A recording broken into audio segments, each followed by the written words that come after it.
Hey guys, Boris Schlossberg. Let's take a look at the crosses for the week of July 4th through the 8th of 2016, because I think there's some interesting ideas that are shaping up that are really could play themselves out. In many ways, I think the crosses could be the much more interesting trade this week, simply because there's a lot of relative strength, relative weakness ideas that are popping up across the spectrum.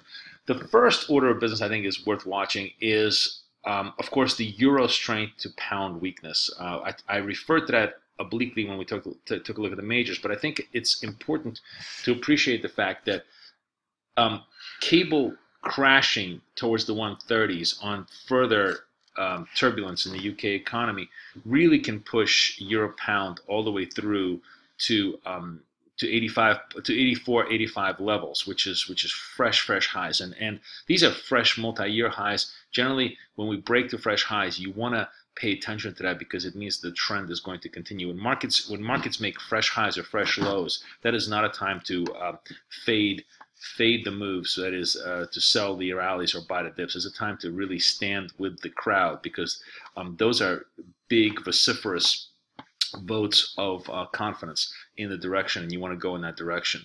So I like euro pound as one of the better trades this week on a relative basis. The thing that could just trip it up completely would be some kumbaya moment where all of a sudden everybody works themselves out to some kind of a compromise on the Brexit situation. I highly doubt that's going to happen. I think the jockeying, the turmoil, everything else is going to continue. And as a matter of fact, if there's no political progress this week, but there is a modicum of positive economic news that creates a little bit of a strength in the cable, it actually presents a very good opportunity to buy the euro pound at any kind of a dip into the levels. We'll take a look at the levels in just 1 second. The other interesting trade this week, of course, is the whole Australia story. And I think the Australia story is actually twofold. An interesting way to play it is twofold.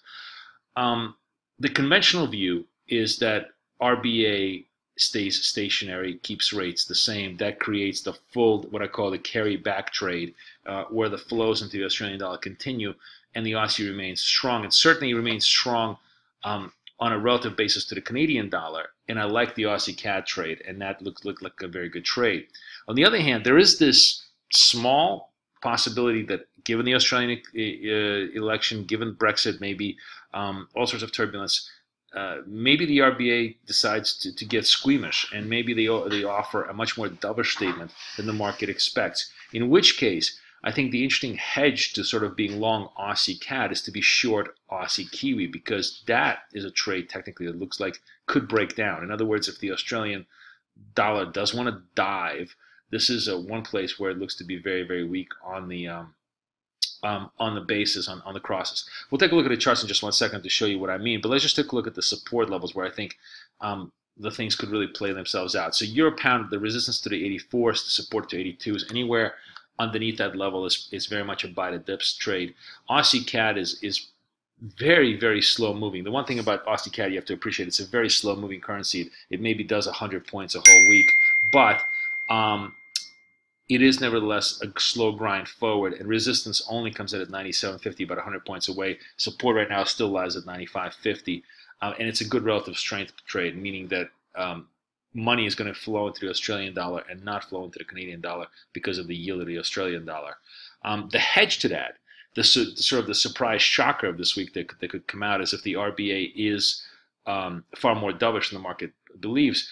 That's going to, of course, create a relative weakness trade in the Australian dollar versus the Kiwi dollar, and I think that could really crush and crunch that pair, which, surprised enough, I actually looked at the charts. I was actually surprised at how low it is already. And that could, in fact, drive us possibly towards that vaunted parity level that people have been talking about forever. So let's take a look at the charts and just see how things really play themselves out, because they're very, very interesting. Let's just start with the European crosses, because that's a story at the beginning of the week. So 82 clear support here. 84 is the near-term push that the longs are going to want to try and take out. It still looks to me a very, very good buy to dip trade. It's a huge big breakout, a little bit of consolidation. You want to keep buying whatever dips there are as long as 82 is not broken. This is a very much move to the upside. As a matter of fact, it's worthwhile for us to take a look at longer time frames, maybe even 3 years. Let me just take this out. We haven't been here since when? 2014. This is a multi-year high. It is a significant resist point. You see 83.99 on the resist point on the 214. That's what, 2.5 year high. So it's certainly going to probably find some resistance here at this level at the 80, 84, 85 level, no doubt about it. But making these fresh yearly highs suggests that there's more potential, to the upside in the euro pound, and I would continue to be buying the dips here. As I think the relative strength of the euro towards the pound remains. Pound could put in a little bit of a short covering rally, but unless the political situation shows some sort of a compromise, it is a buy to dip opportunity here, as cable still remains very much a sell the rally type of story.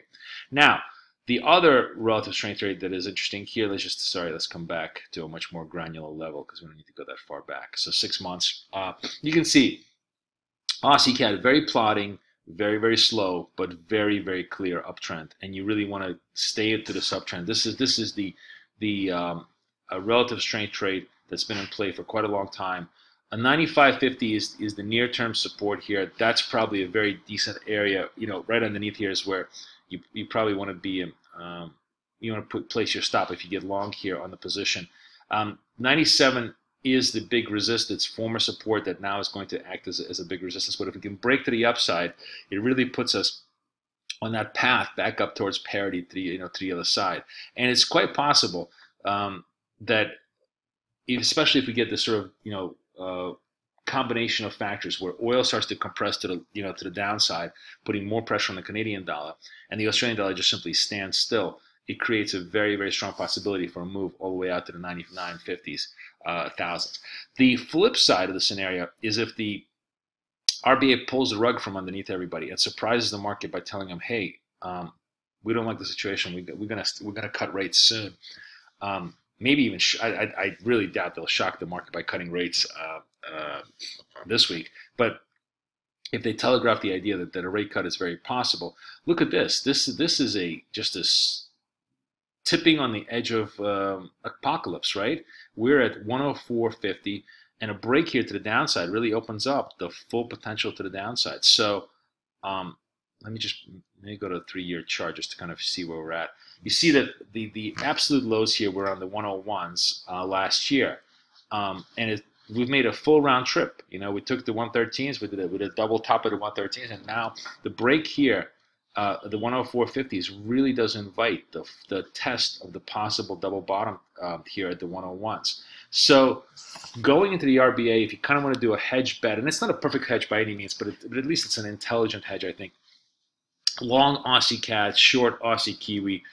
If there's no surprise, then I would lift the short Aussie Kiwi leg off of it. If there's a massive surprise, I certainly would get rid of the Aussie CAD right away, and I would try to trade the Aussie Kiwi as a potential move to the downside, all the way down to the 103s, possibly even the 102s over the next week, because that's going to be the shocker of the week if the RBA pulls the rug from underneath. That's not what I expect, but that's certainly something you can prepare yourself for by kind of trading the crosses from both sides. So I wish you guys the best of luck, the best of trading. It's going to be a very exciting week, especially in Australia, beginning of the week, where a lot of the data flow and a lot of the currency flows is going to take place.